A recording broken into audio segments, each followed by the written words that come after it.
हरे कृष्णा। हम लोग शिला प्रभुपाद जी की book science of self realization का आज न्यू चैप्टर स्टार्ट कर रहे हैं, हरे कृष्ण महामंत्र का कीर्तन। क्यों है ये चैप्टर का टाइटल अब? क्योंकि लास्ट चैप्टर में ये स्टैब्लिश किया गया है कि जो हरि नाम का कीर्तन ही वास्तव में कलयुग के जीवों को, सब जीवों का उद्धार करने वाला है। एकमात्र वही आश्रय है जिससे हमारी सारी समस्याओं का हल हो सकता है। जन्म मृत्यु जरा व्याधि, ये जो ताप है, वो सब उससे हम बच सकते हैं। किसके थ्रू? अगर हम भगवान की भक्ति करते हैं और हम हरे कृष्ण महामंत्र का कीर्तन कर ले। तो ये बात स्थापित हुई थी। तो अब इसलिए इसको और डिटेल में बताया जा रहा है, हरे कृष्ण महामंत्र का कीर्तन चैप्टर। चलिए इसको पढ़ने का प्रयास करते हैं। कोशिश करेंगे कि आज हो जाए, नहीं हुआ तो कल मोस्ट प्रोबेबली हो जाएगा। छोटा है वाला चैप्टर। ठीक है, ये जो भाई येलो लाइन दी गई है, ये इस चैप्टर के अंदर का ही कुछ लाइन को हाईलाइट करने के लिए दिया गया है, इसलिए हम हरे कृष्ण महामंत्र जहां से लिखा है वहां से स्टार्ट करते हैं।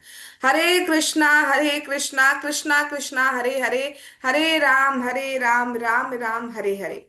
इस महामंत्र के कीर्तन के द्वारा स्थापित की गई अप्राकृत शब्द ध्वनि हमारी दिव्य चेतना को पुनर्जागृत करने की एक सर्वोत्कृष्ट विधि है। पहले तो इस लाइन को ही समझते हैं कि ये जो महामंत्र है, इसकी ध्वनि कैसे है? अप्राकृत शब्द ध्वनि। अप्राकृत शब्द ध्वनि क्यों कहा जा रहा है? क्योंकि इसमें कोई प्राकृत मटीरियलिस्टिक वर्ड नहीं है। सुनने में ये वर्ड भी वही लग रहे हैं, हा रा का शाणा राम, सुनने में वही लग रहे हैं, बट ये वही शब्द नहीं है। क्या डिफरेंस है? जो प्राकृत शब्द होते हैं उनमें और उनके नाम में, मतलब अर्थ में भेद होता है। नाम और नामी में भेद होता है। जैसे मैं बोलूं, सपोज सुंदर, फॉर एग्जाम्पल सुंदर नाम होता है ना किसी किसी का, सुंदर, तो जरूरी नहीं है वो सुंदर ही हो, है ना? तो उसी तरीके से, लेकिन जो हरे कृष्ण महामंत्र है वहां पे नाम और नामी में कोई भेद नहीं है। ये दिव्य है, ये ट्रांसीडेंटल है, और इसका जितना उच्चारण किया जाए उतना कम है। इस प्राकृत शब्द से हम बोर हो सकते हैं, लेकिन अप्राकृत शब्द से हम कभी भी बोर नहीं होते। और ये दिव्य है। इसके बाकी प्राकृत शब्द बोलने से हमारी कोई चेतना में उद्धार नहीं होता, इवन हम और डल होते जाते हैं। कभी आप देखिए किसी से बात कर रहे हैं, जनरली होता है क्या है, लोग कहते हैं हम 5 मिनट आपसे बात करेंगे, बट वो लेते पूरा आधा घंटा है। ठीक है, और उसको भी कम ही कहते हैं। और उसमें, मतलब खैर डिवोटी के बीच की बात नहीं कर रही मैं, जनरल बात कर रही हूँ। उसमें भी वो कितनी इधर उधर की, आपको पता है ये हुआ, आपको पता है वो हुआ, मतलब कितनी चीजों की बातें कर लेंगे। पड़ोस में क्या हो रहा है, पड़ोसी के घर में क्या हो रहा है, उसमें क्या हो रहा है, उसमें मतलब जिसका कोई सर पैर, तुमसे कोई लिंक नहीं है, उसकी भी बात कर लेंगे। उसकी लड़की भाग गई, उसका लड़का भाग गया, उसकी लड़की और लड़की एक साथ भाग गए, पता नहीं किस किस को भगा देते हैं। ठीक है, तो मतलब जिसका कोई सेंस नहीं है, उसके बात करके आपको लगा है टाइम ही वेस्ट कर दिया। भक्ति करने के बाद ऐसा फील होने लगता है टाइम ही वेस्ट कर दिया। ठीक है, लेकिन जो भगवान की दिव्य ध्वनि है, देखिए हम सबको कितना कितना कुछ कुछ टाइम हो गया, कोई 1 साल से कर रहा है, कोई 2 साल से कर रहा है, जितना जितना टाइम हो गया, लेकिन हम कभी बोर नहीं हुए। मन नहीं लग रहा है, दैट इज डिफरेंट थिंग, वो that is due to contamination. But bore नहीं हुए, बोर होते तो हम लेके बैठते ही नहीं डेली। ठीक है। दूसरा, इसका सबसे बड़ा गुण क्या है? कि जो हमारी दिव्य चेतना है उसको पुनर्जागृत करता है। पुनः जागृत का अर्थ क्या है? जागृत मतलब जगाना, हम सो रहे हैं, और पुनः मतलब दोबारा जगाना। दैट मीन्स हमारी चेतना, हमारी जो ओरिजिनल चेतना है वो क्या है? ये समझना कि हम भगवान के नित्य दास हैं। हम उसको भूल गए हैं, हम भगवान से अपने रिलेशन को भूल गए हैं। तो ये जो महामंत्र है ये क्या करेगा? उसको दोबारा रियलाइज हमको करा देगा। ठीक है, चलिए आगे चलते हैं। जीवंत आत्मा होने के कारण हम सभी मौलिक रूप से कृष्ण भावनामृत जीवित है, परंतु अनादि काल से जड़ पदार्थ के संपर्क के कारण हमारी चेतना भौतिक वातावरण से दूषित हो चुकी है। जिस भौतिक वातावरण में हम अब निवास कर रहे हैं उसे माया कहा जाता है। माया का अर्थ है वह जो नहीं है। और वह भ्रम क्या है? वह भ्रम ये है कि हम सभी भौतिक प्रकृति पर प्रभुत्व स्थापित करने का प्रयत्न कर रहे हैं, जबकि वास्तव में हम प्रकृति के कठोर नियमों के बंधन में बंध हैं। जब एक दास कृत्रिम भाव से सर्वशक्तिशाली शाली स्वामी का स्वांग करने का प्रयत्न करता है तो उसे भ्रम में पड़ा हुआ कहा जाता है। हम भौतिक प्रकृति के स्रोतों का शोषण करने का प्रयत्न कर रहे हैं, परंतु वास्तव में हम प्रकृति की विषमताओं में अधिकाधिक बद्ध होते जा रहे हैं। अतः यद्यपि हम प्रकृति पर विजय पाने के लिए कठिन संघर्ष में संलग्न हैं, फिर भी हम उस पर अधिकाधिक निर्भर बनते जा रहे हैं। हम अपनी शाश्वत कृष्ण भावनामृत अर्थात कृष्ण भक्ति की पुनर्जागृति के द्वारा भौतिक प्रकृति के विरुद्ध ये भ्रामक संघर्ष तत्क्षण ही समाप्त कर सकते हैं। हरे कृष्णा कृष्णा कृष्णा हरे हरे, हरे राम राम राम हरे हरे। ये एक अप्राकृत विधि है जिसके द्वारा हम अपनी मौलिक शुद्ध चेतना को पुनर्जागृत कर सकते हैं। इस अप्राकृत शब्द ध्वनि के कीर्तन के द्वारा हम अपने हृदय को सभी प्रकार के कुविचारों से स्वच्छ कर सकते हैं। इन समस्त कुविचारों की जड़ ये मिथ्या मिथ्या चेतना है कि मैं जो कुछ भी निरीक्षण कर रहा हूँ उन उसका स्वामी हूँ। कृष्ण भावनामृत मन पर कोई कृत्रिम आरोपण नहीं है। ये भावनामृत जीव की मौलिक स्वाभाविक शक्ति है। जब हम इस अप्राकृत शब्द ध्वनि को सुनते हैं तो ये पुनर्जागृत हो जाती है। ध्यान की सर्वाधिक सरल विधि का इस युग के लिए अनुमोदन किया गया है। पहले इतना पढ़ते हैं। अ, हम्म, तो यहाँ तक क्या बात आ रही है? यहाँ तक ये बात आ रही है कि हम जो है, हम कौन है? हम भगवान के दास हैं, हम ये शरीर नहीं है। हम देख सकते हैं, क्या मैं ये नाखून हूं जो बढ़ रहा हूं? क्या मैं ये बाल हूं जो गिर रहा हूं? क्या हूं मैं? ये शरीर हूं जिसके अंदर पता नहीं क्या क्या भरा, गंदगी से गंदगी भरी पड़ी है, और कब क्या हो जाए कुछ भी नहीं कहा जा सकता, है ना? तो क्या मैं ये हूं? क्या मैं खून हूं? क्या मैं हड्डी हूं? क्या मैं मांस हूं? क्या मैं जो भी चीजें होती है वो हूं? क्या मैं लीवर हूं? क्या मैं किडनी हूं? स्केलेटन हूं? क्या हूं मैं? नहीं, निश्चित रूप से नहीं हूं। ठीक है। हम कौन है? हम आत्मा हैं। और वो भी कैसे? कृष्ण भावना भावित। हम सबको पता है कि हम भगवान के भक्त हैं, भगवान के दास हैं। लेकिन हुआ क्या हमारे साथ? हम जब इस संसार में आए, और वो भी क्यों आए? क्योंकि हमारे अंदर ये भावना थी स्वतंत्र रूप से भोक्ता बनने की। तो हम इस संसार में आए और इस वातावरण में हम और दूषित होते चले गए। आत्मा कभी दूषित नहीं होती है, चेतना दूषित हो जाती है। हम अपने आप को मानने लगते हैं। हम अपने आप को मानने लगते हैं कि हम कौन है? हम स्वामी हैं। भगवान ही नहीं, हम स्वामी हैं। हम देखिए, आप सब लोग एक सच्ची सच्ची बात बताइएगा। मैं तो मतलब बिल्कुल फील करती हूँ ये बात। आप लोग भी सच्ची बताइएगा। कभी ऐसा हो आपने किसी से कुछ कहा, उसको कंट्रोल करना चाहे एक तरीके से, और उसने आपकी बात नहीं मानी, तो आप में से आप लोग गुस्सा हुए या नहीं हुए? सच्ची सच्ची बताना। मैं तो हो जाती हूँ भैया, अभी भी। हाँ, सब होते हैं। हम्म। ठीक है, तो इसका मतलब हमारे अंदर ये भावना है कि हम स्वामी हैं, हमारे हिसाब से चीजें चलनी चाहिए, है ना? यही माया है। माया का अर्थ क्या है? जो नहीं है उसको मानना। क्या मानना? कि मैं स्वामी हूं। क्या मानना? ये चीज कृष्ण से रिलेटेड नहीं है। सबसे बड़ी माया यही है। किसी को भी आप भगवान से लिंक नहीं कर पा रहे हो, वो माया है। ये मेरा पति है, ये मेरी पत्नी है, मेरा बच्चा है, भगवान का नहीं है। माया, पूरी माया में। अगर आप ये मानते हुए स्वीकार कर रहे हैं कि हाँ ये भगवान का अंश है और हमें एक रिस्पॉन्सिबिलिटी में मिला है, then fine, then you are not in माया। जहां कृष्ण से लिंक नहीं हुई कोई चीज, माया है। अपने आप क्लियरली ये बात समझ लीजिए।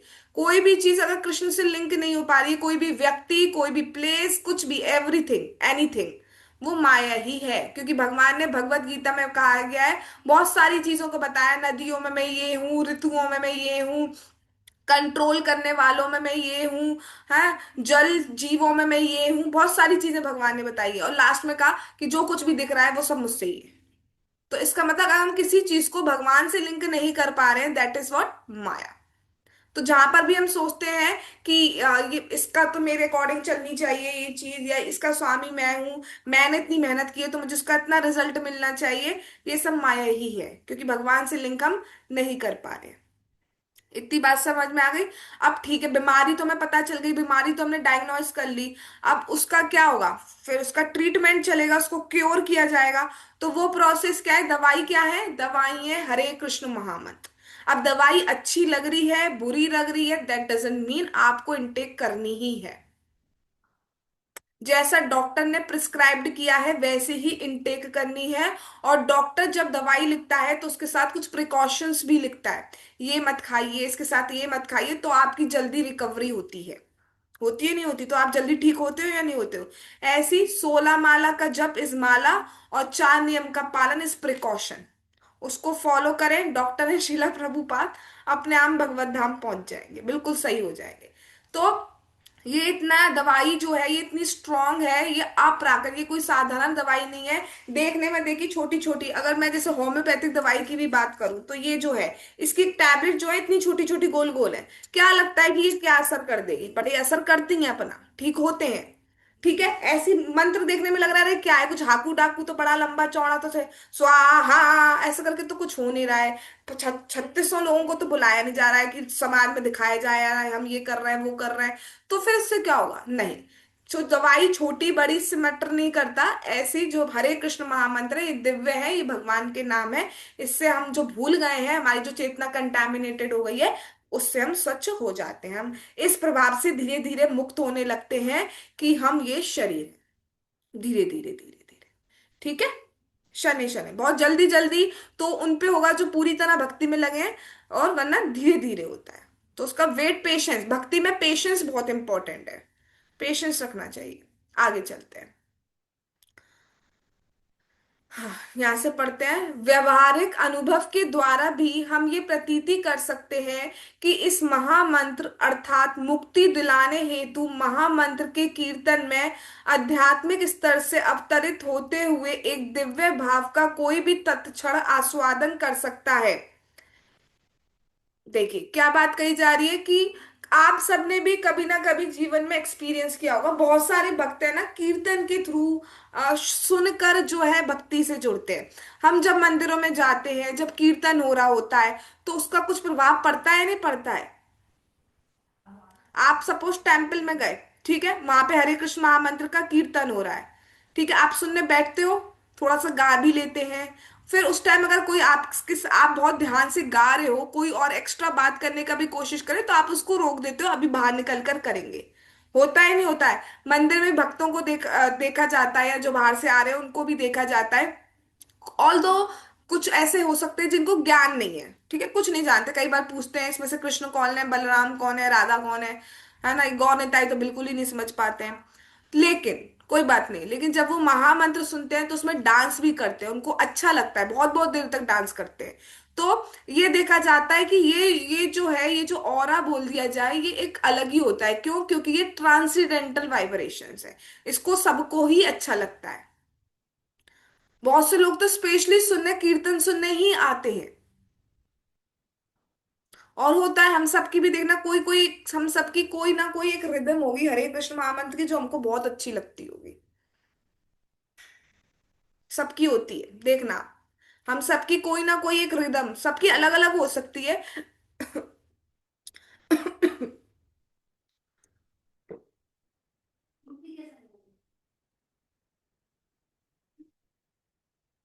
हाँ, बट होगी जरूर। और वो हम सबको बहुत अच्छी लगेगी, एक कनेक्शन होता है। ठीक है। तो यही बात कही जा रही है, हम सब इसका आस्वादन कर सकते हैं जीवन में। कभी ऐसा नहीं हुआ है कि आपको कोई कीर्तन बहुत अच्छा लगा हो। कई बार तो ऐसा देखा जाता है कि बिल्कुल खुश, एकदम खुश होके भी बैठे हो आप, तब भी एक आध बार आंसू आ जाता है कीर्तन सुनकर, ऐसा देखा जाता है। ठीक है, तो वो मतलब बहुत टच कर जाता है हमारे हार्ट को कभी कभी। जरूरी नहीं है कि हम उस वक्त भौतिक चीजों के लिए रो रहे हो, बस वो सुन के ही कभी कभी ऐसा हो जाता है। अब मैं पूछ नहीं रही किसके संग हुआ है, वो आप सोच लीजिए अपने आप। चलिए आगे चलते हैं। चलो जरा थोड़ा सा कोई पढ़ो, यहाँ से पढ़ो जीवन से।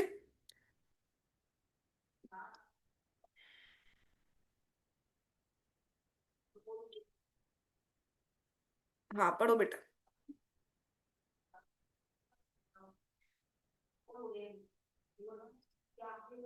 हरे कृष्ण। जीवन की भौतिक धारणा में हम इंद्रिय धुत के विषय में व्यस्त है। जिस जैसे कि हम निम्न पशु योनियों में हो, इन इंद्र तृप्ति के स्तर से थोड़ी सी उन्नत अवस्था में आने पर मनुष्य इस भौतिक बंधन से मुक्ति पाने के साथ मनोधर्म में संलग्न हो जाता है। इस मनोधर्म के स्तर से भी थोड़ी उन्नत। एक हम्म एक हम्म हम्म हम्म। थोड़ी सी उन्नत अवस्था में आने पर मनुष्य इस भौतिक बंधन से मुक्ति पाने के साथ मनोधर्म में संलग्न हो जाता है। इस मनोधर्म के स्तर से भी थोड़ी उन्नत अवस्था में जब मनुष्य इतना बुद्धिमान हो जाता है कि वह सब कारणों के कारण श्री भगवान को अपने भीतर एवं बाहर ढूंढने का प्रयत्न करता है। अंततः जब वास्तव में इंद्रिय मन और बुद्धि की अवस्थाओं से परे जाकर मनुष्य आध्यात्मिक ज्ञान के स्तर पर पहुंच जाता है, तब वह अप्राकृत स्तर पर स्थित हो जाता है। हरे कृष्ण महामंत्र का यह कीर्तन क्रियाशील आध्यात्मिक स्तर पर क्रियाशील होता है। इस प्रकार यह शब्द ध्वनि चेतना के सभी प्रकार की निम्न स्तरों को पार कर जाती है, अर्थात ऐन्द्रियक, मानसिक और बौद्धिक बौद्धिक स्तर। इसीलिए इसीलिए ना महामंत्र की भाषा समझने की आवश्यकता है और ना ही कोई अनुमान अथवा बौद्धिक संतुलन की। यह स्वतः आध्यात्मिक स्तर से अववृत अवतरित होता है और इस प्रकार बिना किसी पूर्व योग्यता के कोई भी इस कीर्तन में भाग ले सकता है। सीधे यही था। हरे हरे कृष्णा बेटा। बहुत सुंदर बात की जा रही है, एक तो बिल्कुल ही कैचिंग लाइन है। देखिए, सबसे पहले क्या बताया जरा, कहाँ से पढ़ा था हमने? हाँ, यहाँ से। जीवन की भौतिक धारणा में हम इंद्रिय तृप्ति के विषय में व्यस्त है, पूरी तरह से हम इंडल्ज हैं किस चीजों में? इंद्रिय तृप्ति में। आहार निद्रा भय में, तो सुबह उठते ही आज क्या बनेगा, सुबह खत्म होती नहीं शाम को क्या बनेगा, रात खत्म हुई नहीं कल सुबह क्या बनेगा, होता है या नहीं होता है घरों में? चलो ठीक है, कुछ कुछ डिशेस के लिए पहले से तैयारी करनी पड़ती है, बट स्टिल होता ही नहीं होता है? होता है। चलो आहार की बात कर ली। अब निद्रा निद्रा की बात करते हैं। अब सोने का कितने बजे सोना है? खैर अब आजकल तो लोग ऐसे इतने मतलब पशु स्तर के हुए हैं, सोने की भी प्लानिंग नहीं करते, लगे रहते हैं फोनों में, बातों में, जिस भी चीजों में लगे रहते होंगे, देखने में मूवीज वूवी जो भी देखते हैं। तो सोने का भी कोई प्लानिंग नहीं है। इतनी इंद्रिय तृप्ति हो चुकी है। और फिर दिन में सोते हैं, सोते ऐसा नहीं है सोएंगे नहीं, ऐसा नहीं है सोते नहीं है, सोते हैं, बट कब? जब हम उठते हैं। या निशासर भूता नाम श्लोक आता है ना, जब हमारी रात होती है तो उनकी सुबह होती है, जब हमारी सुबह होती है तो उनकी रात होती है। ठीक है, बिल्कुल सोते हैं। और उठते कब है? 12 बजे, 11 बजे। उसमें भी मार मार के, लाते मार के उठाया जाता है। मम्मी कहती है 3 बज गए, बजे 12 होते हैं, ऐसे करके उठाया जाता है। मैथुन की तो हम क्या ही बात करें। उसमें तो पूरी तरह इंडल्ज हो चुके हैं अब तो मतलब किस तरीके से क्या चल रहा है आप सब जानते हैं, मुझे बताने की जरूरत नहीं, इवन मुझसे ज्यादा जानते होंगे।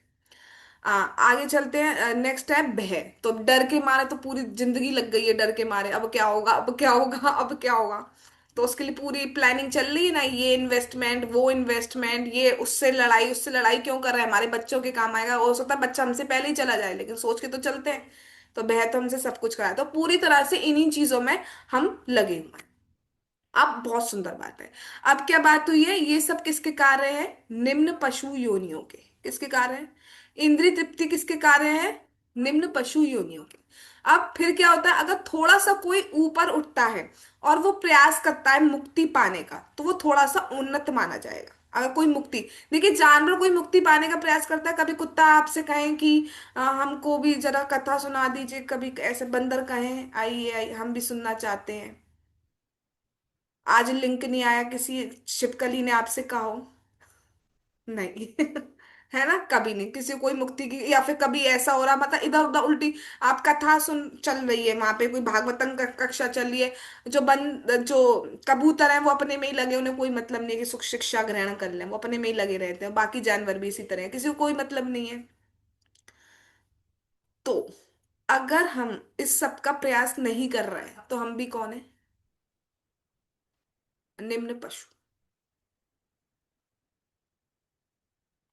क्लियर बात है। अगर हम, चाहे वो कोई भी हो, हमारा, हम हमारे, चाहे कोई भी हो, अगर वो इन सब का प्रयास नहीं कर रहे हैं तो हम कौन है? निम्न पशु ही है। इसलिए कहा जाता है टू लेग्ड एनिमल। पैर जरूर कम है लेकिन काम वही है हमारा, क्योंकि हम सिर्फ वही कर रहे हैं, आहार निद्रा भय मैथुन।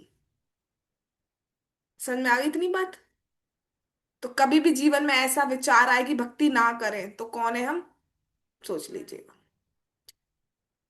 ठीक है। उसके बाद क्या होता है, जैसे कि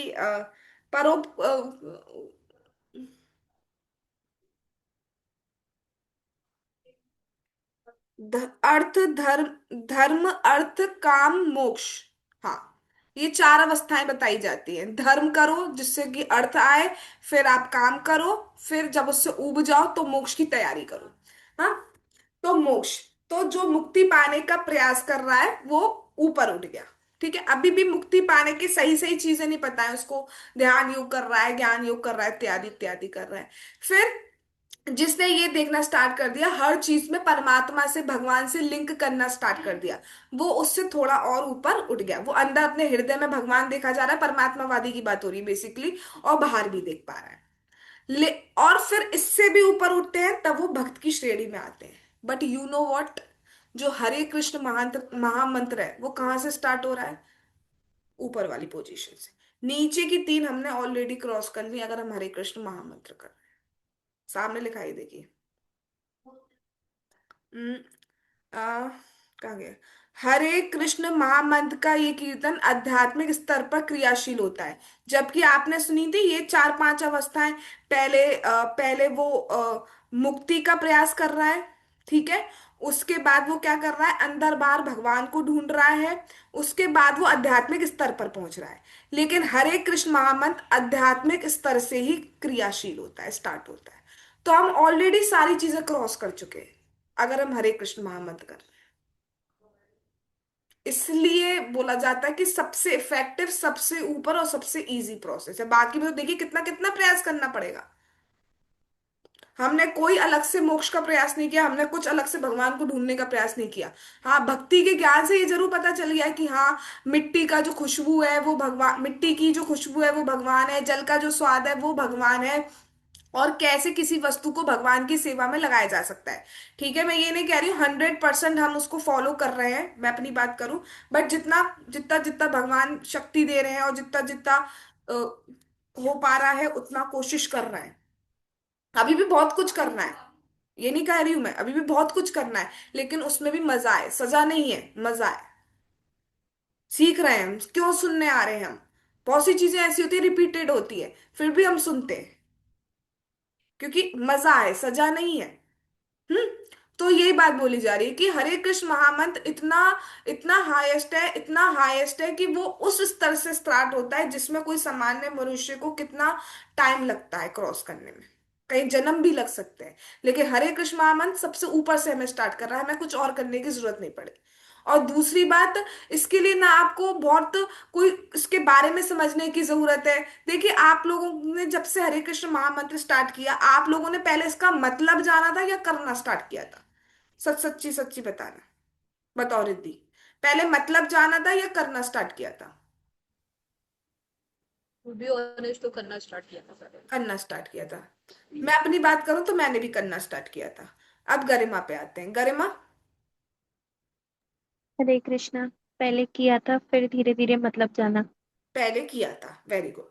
श्रुति, अब हो सकता है श्रुति अलग चलती तो श्रुति अलग चल रही है, थोड़ा फतेहाबाद के लोग अलग चलते हैं। हाँ, पहले करना स्टार्ट किया था। पहले करना स्टार्ट किया था। हो सकता है माता जी अलग चलती है, भैया माता जी तो माता जी हैं। जय हो। हाँ माता जी, हरे कृष्णा मैम, नहीं मैम, करना स्टार्ट किया था। करना स्टार्ट किया था। आज हो सकता है पूनम छोटी है तो पूनम अलग चलती है। पूनम, हरे कृष्णा करना स्टार्ट किया था पहले तो। Very good. अब हाँ, तेजस्वी हो सकता है, तेजस्वी भाई जगन्नाथपुरी के लोग अलग चलते हो। तो तेजस्वी। मैम हरे कृष्ण का मतलब तो पता था, मतलब पता था कि हरि का मतलब होता है राधा रानी, कृष्ण जी तो कृष्ण जी, तो मतलब पता था। तुम तुमने पहले पता किया और फिर करना स्टार्ट किया, मतलब तुम्हें हाँ पहले से हाँ। पता था, तो वो तुम्हारा थोड़ा मतलब घर का बैकग्राउंड वजह से हो सकता है। ठीक है, चलो ठीक है, एक आध एक्सेप्शनल भी आ जाते हैं। हाँ प्रांशी, तुमने करा था। है, नहीं बोलो बोलो। हाँ, आपने सही बोला। करा था है ना, हाँ। ठीक है, ठीक है। तो तो हम सब में मतलब मेजोरिटी, आप सब देख, मेजोरिटी क्या, बिल्कुल 0.1% ऐसे हैं जिनको पहले से पता होगा, वो भी इसलिए क्योंकि घर में ऐसा रहा होगा।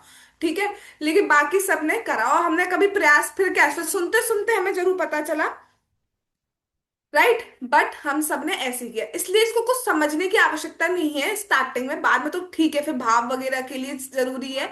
और ना कुछ हमें बुद्धि लगानी पड़ी, ना कुछ लॉजिक लगाने पड़े कि हरे पहले क्यों और राम पहले क्यों नहीं हो, ऐसा हमने कुछ नहीं करना पड़ा। बस जो दिया गया है प्रमाणिक रूप से, उसको हमने स्वीकार किया और उसको जपना स्टार्ट किया। इसलिए इसको कोई भी जप सकता है, कभी भी जप सकता है, कैसे भी जप सकता है। समझ में आ रही है बात? ये इसकी बहुत बड़ी स्पेशलिटी है। बाकी चीजों में ठीक है, प्री रिक्विजिट होते हैं, बहुत सारी चीजें हमें देखनी पड़ती हैं, लेकिन ये हरे कृष्ण महामंत्र की स्पेशलिटी है। क्या, कोई भी कभी भी कैसे भी जप सकता है, और ऐसा नहीं है कि कैसे भी जप रहा है तो प्रभाव कम है, नहीं, प्रभाव आपको बहुत ज्यादा प्रभाव, पूरा प्रभाव मिलता है। ठीक है, और अच्छे से करोगे तो और अच्छा प्रभाव मिलेगा, बट पूरा प्रभाव मिलता है। ठीक है, चलिए, अब आगे पढ़ना है या फिर कल करें? थोड़ा टॉपिक चेंज है।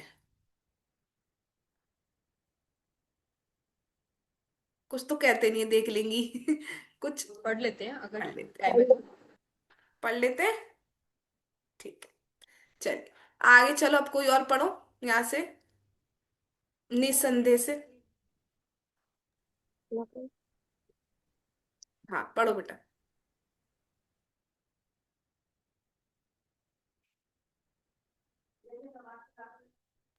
अरे यू कैन कंटिन्यू। तो तेजस्वी पढ़ रही थी, हाँ पढ़ो, कोई भी पढ़ो, आगे का पढ़ेगा, फिर जो नहीं पढ़ेगा तो कोई दिक्कत नहीं। निस्संदेह और अधिक उन्नत अवस्था में व्यक्ति से यह आशा की जाता है कि वह आधुनिक ज्ञान के आधार पर अपराध, नप, नपापराध, सेवापराध इत्यादि नहीं करेगा। आ, अब आज से अवसर आरंभ में। आरंभ में सभी सत्यवादिक भाव जिनकी संख्या 8 होती है उपस्थित नहीं रहते। हम्म। ये है एक सत्य सत्यमय जड़ बन जाना, सदैव निकालना, रोमांचित या फूल होना, स्वर भेद ग्रंथ हो जाना, कप वैद्य आंसू और मूर्छा या पल संभावित। परंतु इसमें तो कोई संदेह नहीं है कि थोड़ा देर या ही कीर्तन मनुष्य को तत्काल ही आध्यात्मिक स्तर पर ले जाता है।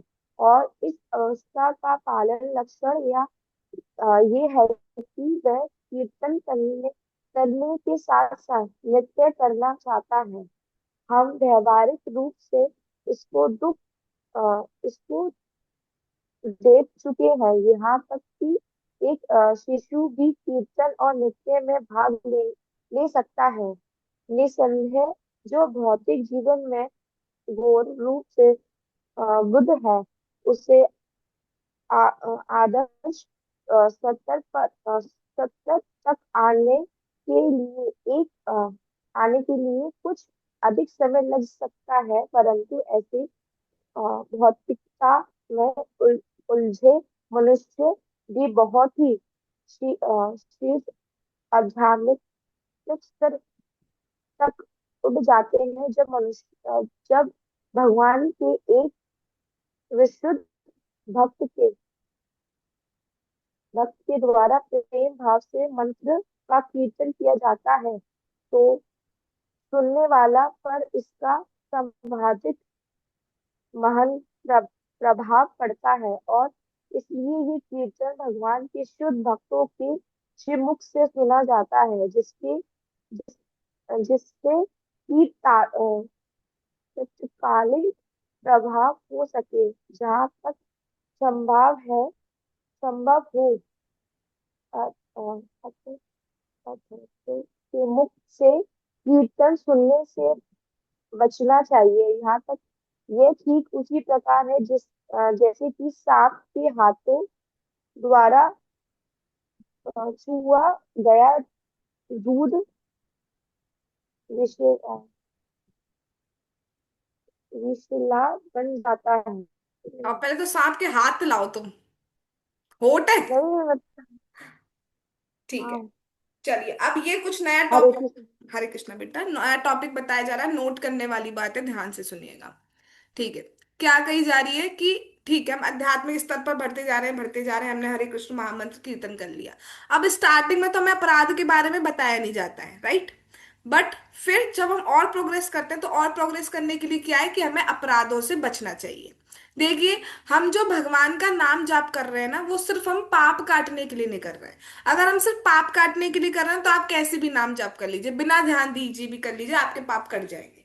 लेकिन अगर आपको भगवान के प्रेम की प्राप्ति करनी है, भगवान की प्राप्ति करनी है, तो उसके लिए कम से कम नाम आभास स्टेज पे हमें होना चाहिए। शुद्ध नाम तो खैर है ही, लेकिन कम से कम तीन स्टेट होती है, नाम अपराध, नाम आभास और नाम शुद्ध नाम। तो अभी तो हम नाम अपराध ही कर रहे हैं, ठीक है। बट भगवान के धाम मुक्ति पाने के लिए नाम आभास स्टेट पे एटलीस्ट होना जरूरी है। शुद्ध नाम तो फिर बात ही खत्म हो गई, ठीक है। लेकिन नाम अपराध से बचना है, अपराधों से बचना है, दूसरी स्टेट तक एटलीस्ट एटलीस्ट हमें पहुंचना है, दैट इज नाम आभास। नाम आभास स्टेट क्या है, बहुत ज्यादा टफ स्टेज नहीं है। क्या है, आप अपना प्रयास करिए, उसके बाद भी मन नहीं लग रहा है तो कोई बात नहीं, दैट इज नाम आभास। देखिए कितना इजी कर दिया है। आप अपना प्रयास करिए, उसके बाद भी मन नहीं लग रहा तो कोई बात नहीं, आपका फॉल्ट नहीं माना जाएगा, दैट इज फॉल्ट ऑफ मन, क्योंकि मन बनाया ही इसी तरीके से गया है। शुद्ध नाम में क्या है, मन भी लग रहा है, सब कुछ लग रहा है, उसमें से तो हटने का मन ही नहीं कर रहा है, नाम रोकने का मन ही नहीं कर रहा है, दैट इज शुद्ध नाम। ठीक है। अपराध में क्या है कि ना तो हम प्रयास कर रहे हैं, ना हमारा मन लग रहा है, बस कर रहे हैं, तो वो पाप काट देगा, उसका प्रभाव भी बहुत बढ़िया है, बहुत बढ़िया प्रभाव है। लेकिन बेस्ट है ना कि हम भगवान की प्राप्ति करें, तो एटलीस्ट नाम आभास स्टेट होनी चाहिए कि अपना प्रयास कर रहे हैं, बट फिर भी नहीं लग रहा तो कोई बात नहीं, वो भगवान देखेंगे, वो कैसी सफाई करनी है वो भगवान देखेंगे, बट हमें अपना एफर्ट पूरा करना है। सिंकिंग इन, ठीक है। अच्छा, अब एक बहुत सुंदर बात बताई जा रही है कि जब हम शुद्ध नाम लेने रखते हैं तो हमारे में क्या होता है, मतलब जब, हाँ, जैसे जैसे हम अपराधों से बचते हैं, शुद्ध नाम की तरफ आगे बढ़ते हैं, हमारे अंदर 8 टाइप के विकार आते हैं, हमारी बॉडी में 8 टाइप के चेंजेस होंगे। कभी 2 मिनट के लिए, कभी 3 मिनट के लिए, आरंभ में नहीं होंगे, जब तक अपराध है तब तक नहीं होंगे।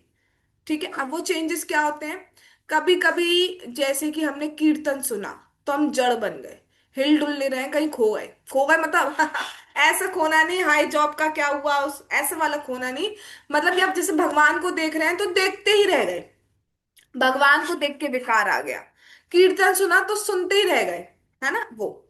स्वेद पसीना निकलना, बहुत प्रेस्पिरेशन हो रहा है, बहुत पसीना आ रहा है, रोमांच, हमारे जो ये गूज बम्स बोलते हैं, खड़े हो जाते हैं, हेयर्स हेयर्स जो है खड़े हो जा रहे हैं। स्वर भेद गदगद, जो हमारा कंठ है वो गदगद हो जा रहा है, भर जा रहा है, आवाज हो जाती है ना एकदम बिल्कुल भारी सी, मतलब वैसी। कंपन, शिवर करने लगते हैं हम, कांपने लगते हैं। वैवण्य, मतलब that is paleness of body, जो हमारा बॉडी का कलर है वो पीला हो जाता है, पीली हो पड़ जाती है। अश्रु, बहुत ज्यादा रो रहे हैं, अश्रु हो रहा है, या फिर प्रलय, मूर्छा में ही चले जाते हैं। तो ये 8 प्रकार के विकार होते हैं जो आते हैं। तो अब आजकल तो क्या है, लोग खैर नाटक भी कर लेते हैं। जैसे एक बार क्या हुआ, एक बार एक व्यक्ति इस्कॉन टेम्पल में आया वृंदावन में, प्रभुपाद जी की टाइम की बात है। तो वो टेम्पल में आके ऐसे मतलब भगवान को देख के रोज करता शायद, रोज आता और रोज ऐसे ऐसे ऐसे ऐसे करके लौटते हैं ना, ऐसे लौटने लगता। तो उन्होंने प्रभु जो भक्त थे उन्होंने प्रभुपाद जी को बताया कि ऐसे ऐसे वो तो बहुत शुद्ध भक्त है, ऐसे विकार उनमें आते हैं, ये वो करके प्रभुपाद जी ने कहा अच्छा, तो आप एक काम करिएगा, एक छोटा सा टेस्ट लीजिएगा। ये सब हमें ट्राई नहीं करना है, प्रभुपाद जी की आज्ञा थी कुछ स्थापित करने के लिए, इसलिए किया गया, हमें ट्राई नहीं करना है, ना हम होते हैं कोई कुछ ट्राई करने वाले। कि आप उनको धक्का देना या लात मारना, इस तरीके से हल्का सा करके देना, फिर जो रिएक्शन आए वो आप बताइएगा। उन्होंने ऐसे ही किया, प्रभुपाद जी के कहने पर, प्रभुपाद जी के कहने पर किया है, ठीक है। तो फिर क्या हुआ, वो उठ खड़ा हुआ और बोला तुम्हें पता नहीं है मैं कितना शुद्ध भक्त हूँ, मेरे में कितने विकार आ रहे हैं, तुम्हें दिख नहीं रहा है, तुम में आता है कभी ऐसे? तो सारी पोल पट्टी वहीं खुल गई। ठीक है, तो ऐसे भी हमें देखने को मिल सकते हैं लोग, और कई बार ऐसा होता है जिनमें एक्चुअली आता है, हम उनमें भी डाउट करने लगते हैं, ये देखो कितना नाटक कर रहा है। कुछ नहीं कह सकते हो, वृंदावन वृंदावन में श्री श्री राधा दामोदर टेम्पल की बात है। एक व्यक्ति भक्त उनमें भगवान को देखते देखते पता नहीं जोर से हंसने लगे, कुछ ऐसी कुछ करने। तो वहां पे एक डिवोटी ने, स्कॉन डिवोटी ने वहां के पंडित जी जो होते हैं वहां के, उन भक्त से पूछा कि इनको क्या हो रहा है। कहते हैं ये तो आम बात है, इन्होंने कृष्ण का दर्शन कर लिया है। तो ऐसा भी हो सकता है, हम किसी को पागल कह रहे हैं बट एक्चुअली में वो पागल भगवान को देख के हो गया, उसको रियल दर्शन हो रहे हैं उस टाइम भगवान के। तो हम किसी पे स्लिक आ जाता है, जजमेंट करो ही मत। मतलब ऐसा नहीं है कि आप ब्रज जा रहे हो तो वहां के ब्रजवासियों पे जजमेंट नहीं करो, किसी पे भी जजमेंट मत करो, चाहे वो आपके बगल वाला ही क्यों ना हो। किसी पे जजमेंट मत करो, किसी की कुछ नहीं पता है किसके संग क्या हो रहा है भगवान का, ना अच्छा ना बुरा। ना तो कोई मतलब शो कर रहा है तो उस पे ये करो, कुछ प्रतिक्रिया करनी ही नहीं है। ये बहुत बड़ी शिक्षा और बहुत प्रैक्टिकली हमें फॉलो अप करने की बहुत जरूरत है। एक्चुअली हम बहुत जल्दी, मैं आपकी नहीं कह रही, मैं अपनी भी बात कर रही हूँ, हम बहुत जल्दी जजमेंट कर लेते हैं, हम बहुत जल्दी कमेंट पास कर देते हैं। नहीं करना है, नहीं करना है। किसी का कुछ भी हो सकता है, किसी का कुछ भी हो सकता है, स्पेशली धाम में तो खैर बहुत ही ज्यादा है। मतलब वैसे भी किसी पे करना ही नहीं है, आप कोई गुरु नहीं है जो मतलब आपके ऊपर एक रिस्पॉन्सिबिलिटी है कि कोई गलत जा रहा है तो उसको आपको डायरेक्ट करना है। या तो आपको किसी ने गुरु माना हो तब तो ठीक है, तो जो सही है आपको उसको बताना ही चाहिए, आपका कर्तव्य है। आप नहीं बताएंगे तो गलत है। बट वरना किसी को आप, हम तो है नहीं तो हमें किसी को कुछ सोचने की जरूरत ही नहीं है क्या है क्या नहीं, अपना देखिए बस। ये बहुत बड़ी इंपॉर्टेंट बात है। महाप्रभु जब जगन्नाथ रथ यात्रा में भी आप देखें कि कितने मतलब ऑल दो वो पूरे साल भक्ति नहीं करते हो, लेकिन फिर भी जब रथ यात्रा निकलती है तो कितने लोग नृत्य करते हैं, करते नहीं करते। तो यहाँ पे यही बोला जा रहा है कि ये एक बच्चा भी, इसका आरंभ किससे होता है, देखिए हमने पढ़ा था अभी। हम्म पहला लक्षण क्या है इस अवस्था का जो ऊपर बताई गई है, वह कीर्तन के साथ साथ नृत्य करना चाहता है। नृत्य करना इज वेरी इंपॉर्टेंट एक्चुअली भगवान के समक्ष। आप भगवान के समक्ष या मंदिर में आके मुद्राएं मत दिखाने लग जाइए। मतलब जैसे कि प्रभु जी बता रहे थे कि ऐसा नृत्य कि भक्तों ने एक भक्त को उठा लिया और फिर गोल गोल गोल गोल घुमा रहे हैं, तो ऐसे ध्यान रखो भैया उसके पैर जो है वो भगवान की तरफ ना जाए। ऐसा नृत्य मत करिए। ऐसा नृत्य कि वहां पे जाके फिर वो एक वीडियो बनाई जा रही है और उसको फिर डाला जा रहा है, ये सब नहीं चलता है। नॉर्मल, नॉर्मल, कोई नहीं कोई ऐसा पॉस्चर ऐसे करके कुछ करने की जरूरत नहीं है स्पेशल। समझाना पड़ता है थोड़ा। कोई कुछ ऐसा कोई कोई मुद्रा कुछ करने की मतलब, ठीक है जो भाव से निकल रहा है वो करिए, कुछ ऐसा नहीं। समझिए यार, ये कीर्तन में अपने आप ही नृत्य करने का मन करेगा। तो यहाँ से स्टार्टिंग होती है, और एक छोटा बच्चा भी, छोटे छोटे बच्चों को भी देखा जाएगा, अपने अपने उस सामर्थ्य के अकॉर्डिंग नृत्य करने लगते हैं, हाथ हिलाने लगते हैं, ये सब करने लग सकते हैं। तो मैं जगन्नाथ यत्र यात्रा की बात बता रही थी, कितने लोग उसमें भाग लेते हैं, नृत्य करते हैं, और सबका भाग्य बनता है इन सब से। लेकिन एक बहुत सुंदर बात बताई जा रही है, कई बार हम जाते हैं टेम्पल में तो चलो भक्त है कि जिसमें कहीं की सुनी थी, कहीं पर कुछ था तो उनको बुलाया, उन्होंने हरे कृष्ण महामंत्र गाया। अब वो ऐसे गा रहे हैं, थोड़ा सा एक करके दिखा देते हैं ना, मतलब मुझे एग्जैक्ट नहीं पता। जैसे हरे कृष्णा, अब वो मतलब पूरा राग ही चलते चले आ रहे हैं। तो अब वो राग बनाने आए हो कृष्ण कीर्तन करने आए हो, तो इतना मतलब जो एक्स्ट्रा समझ रहे हो ना, एक होता है कि कीर्तन का ही पार्ट है, that is different thing. Ram, तो ऐसे करके ना वो मतलब अब आप समझ ही सकते हैं मैं क्या कहना चाह रही हूँ। ठीक है, तो मतलब इसलिए कहा जा रहा है अब भक्तों के मुख से कम सुनना चाहिए, बचना ही चाहिए, नहीं सुनना चाहिए, क्योंकि हमारे अंदर ये भाव आ जाएगा सेंटर हम रहे, माइक हमारे पास रहे, लीड हम करें। हमारे अंदर ये भाव नहीं रहेगा कि कृष्ण प्रसन्न हो, हमें गाना है, सब गाएं, ताली बजाएं, ये भाव नहीं रहेगा। क्या रहेगा, लीड हम करें। आ तो लीड हम कर रहे हैं, बस इतना फोकस रहेगा हमारा। और फिर गाने के बाद में सबके मुंह देखेंगे हम, कौन कौन प्रशंसा कर रहा है मेरी, कि मैंने क्या राग गाया। तो ये भगवान को प्रसन्न करने के लिए नहीं था, अपनी प्रशंसा सुनने के लिए था, कि क्या गाया क्या गाया क्या गाया, ऐसा सुनने के लिए था। इसलिए कहा जा रहा है इस टाइप का क्या हो गया, एक सांप, सांप के होठों से नॉर्मल दूध जो है वो जहरीला बन जाता है, देखने में साधारण दूध ही लगेगा बट वो जहरीला होगा। तो ऐसे ही देखने में वो कीर्तन लग रहा है लेकिन जहर क्यों है, क्योंकि हमारे अंदर ऐसी चीज आ जाएगी कि हम सेंटर में रहें, लोग हमारी प्रशंसा करें, है ना। ये नहीं रहेगा कि हम भगवान के लिए गाएं, भगवान प्रसन्न। मैं ये कह रही हूँ कि भैया एक अच्छे से गाने में भी हो सकता है, बट देखकर, है ना। तो नृत्य जरूर करना चाहिए। आगे चलते हैं, अब पढ़ो रिद्धि।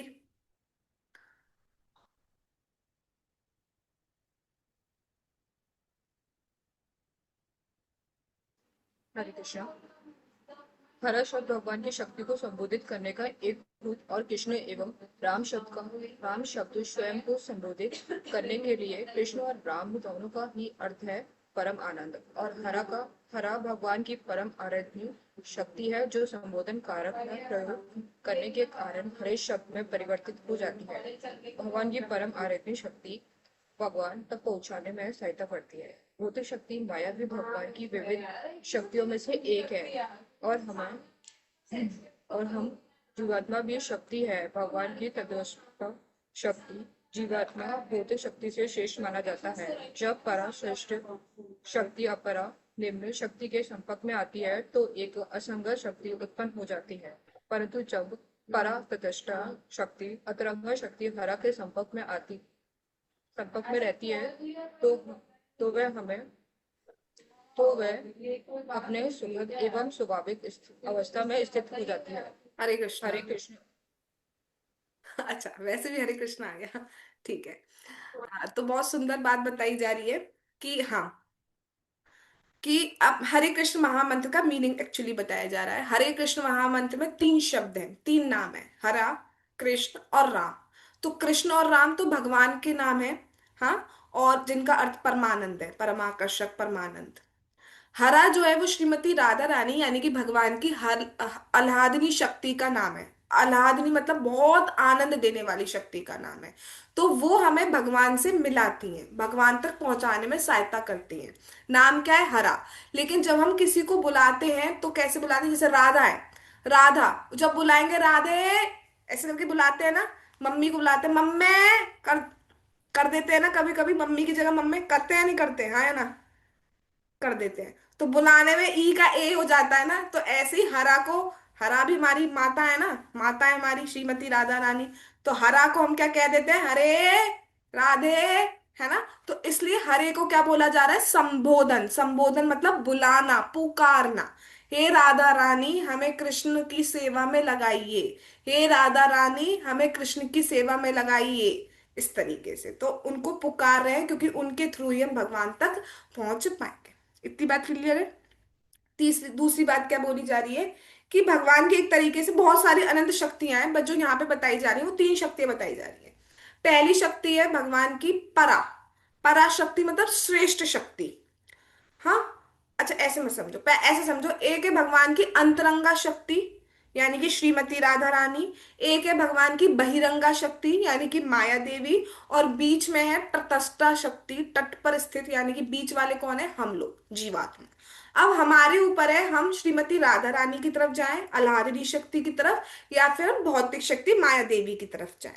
अगर हम इनके संग जाते हैं तो क्या होता है, असंगत स्थिति उत्पन्न हो जाती है। हम है नहीं, हम आत्मा है, लेकिन शरीर रूप के कारण हम जन्म ले रहे हैं, हम मर ले रहे हैं। आत्मा हमेशा सुखमय होती है, सच्चिदानंद है, लेकिन फिर भी दुख में रहना पड़ रहा होता है। दुख में रह रहे हैं ना, क्योंकि हम गलत गलत क्या मतलब, हम निम्न शक्ति के संपर्क में आ रहे हैं। लेकिन जब हम उच्च श्रेष्ठ शक्ति के संपर्क में आते हैं, यानी कि अलादनी शक्ति के, भक्ति के संपर्क में आते हैं, तो हमारी अवस्था क्या हो जाती है, जो हमारी ओरिजिनल स्टेट है, सुखद, स्वाभाविक, उसमें हम पहुंच पाते हैं। That is Sachchidanand.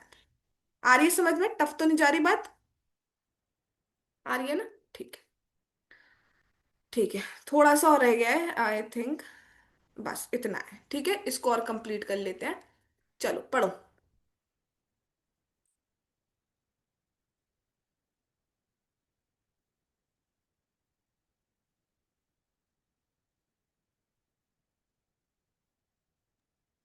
Hare Krishna. Hare Krishna.